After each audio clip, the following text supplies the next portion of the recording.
Over politics over the Batla House encounter, well, the divide within the party, the Congress party, over the encounter at Batla House is out in the open now after Shivraj Patil, former Home Minister, contradicted General Secretary of the party Digvijay Singh. Now it's former UP Minister Rahman Khan who says that the encounter was not fake.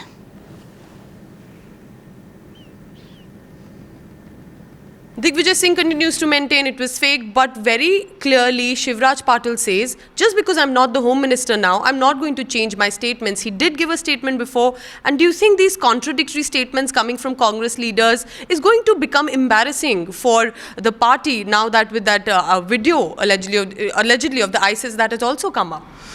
See, these are all right from the beginning, some of these controversial issues. This Batla House issue is controversial. Now that some evidences have come, we should leave it to law to take its own course. If somebody is involved, law should take its own and they should be punished.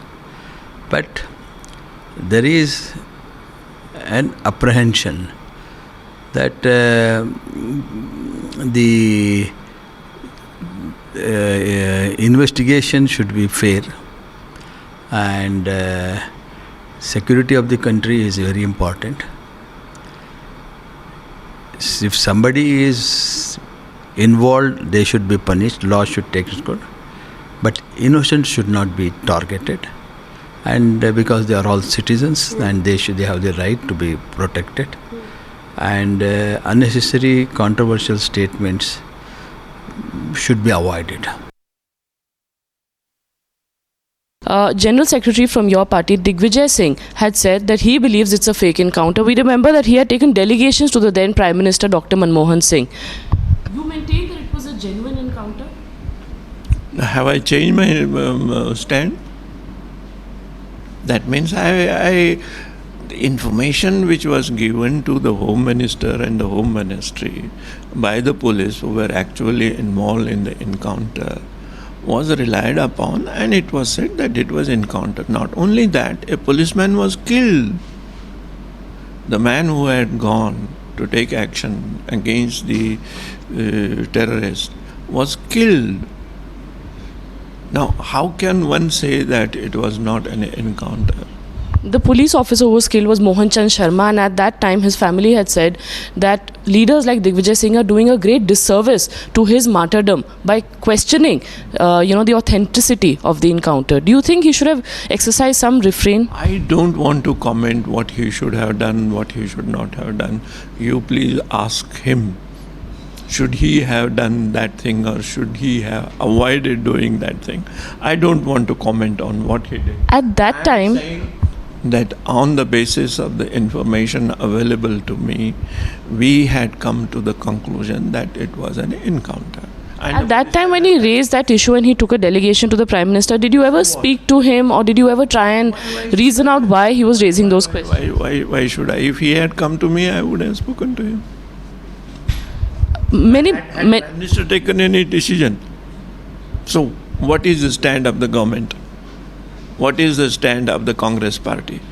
Now, you can't take a stand of the Congress party on the basis of a statement made by one member, or any other party member makes a statement. Should we say that that is the stand of that party?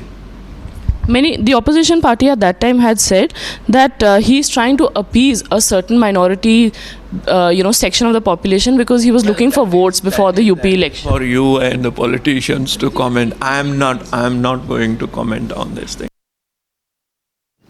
Well, let's take a listen to a couple of more political reactions coming in from the Congress and the Bharatiya Janata Party.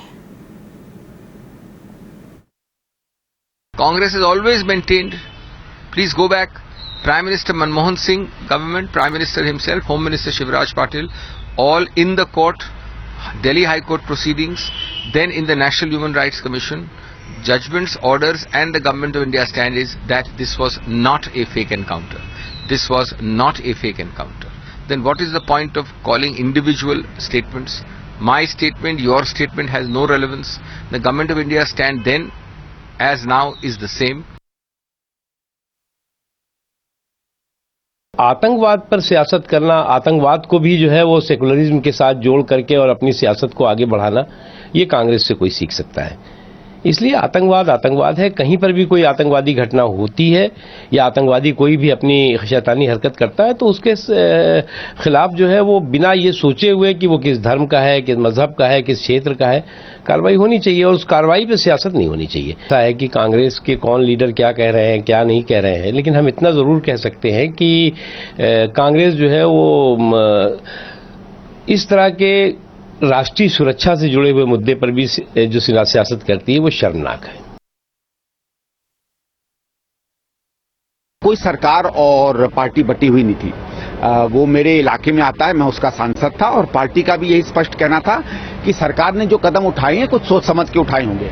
ये दूसरी बात है कि स्थानीय स्तर पर कुछ लोगों को ऐसा लगा कि जो वहां की परिस्थितियां थी उसमें कुछ उनको संदेह हो रहा था और केवल कुछ लोगों ने यह कहा कि जब संदेह की स्थिति स्थापित हो जाती है तो एक नॉर्म है कि जब एनकाउंटर होता है तो एनकाउंटर पे इंक्वायरी की जाए। ये कोई कांग्रेस की बनाई हुई नहीं है, यूपीए सरकार की बनाई हुई नहीं है, आज की नहीं है। ये जजमेंट्स में बार बार आया है कि जब भी एनकाउंटर होता है, इसलिए हम लोग कहते हैं कि इंक्वायरी कर लो कि दूध का दूध पानी का पानी हो जाएगा। तो कुछ लोगों ने इंक्वायरी डिमांड की थी। जहां तक यूपीए सरकार की बात है वो तटस्थ रही। उसने कहा कि नहीं, पुलिस ने जो इंटेलिजेंस मिली थी वो एक्शनेबल थी, इसलिए उसकी कार्रवाई पर कोई इंक्वायरी की आवश्यकता नहीं है। बाटला एनकाउंटर में मोहनचंद शर्मा शहीद हुए थे और ये वास्तविकता है कि वो एनकाउंटर था जहां आतंकवादियों के साथ मुठभेड़ हुई थी। लेकिन दुर्भाग्य है कि कांग्रेस ने आतंकवाद को भी कहीं ना कहीं वोट बैंक के नाते भुनाने की कोशिश की और उसी का कारण है कि अब कांग्रेस को लोगों ने पूरे देश से खदेड़ने का काम किया है। तो अब कांग्रेस आत्मचिंतन करे, आत्मनिरीक्षण करे और बहुत दुर्भाग्यपूर्ण है कि कांग्रेस अपने पापों पर प्रायश्चित करने की बजाय प्रमाण कांग्रेस के लोग मांग रहे हैं कि वो वीडियो की वास्तविकता क्या है, उसमें सही है या गलत है।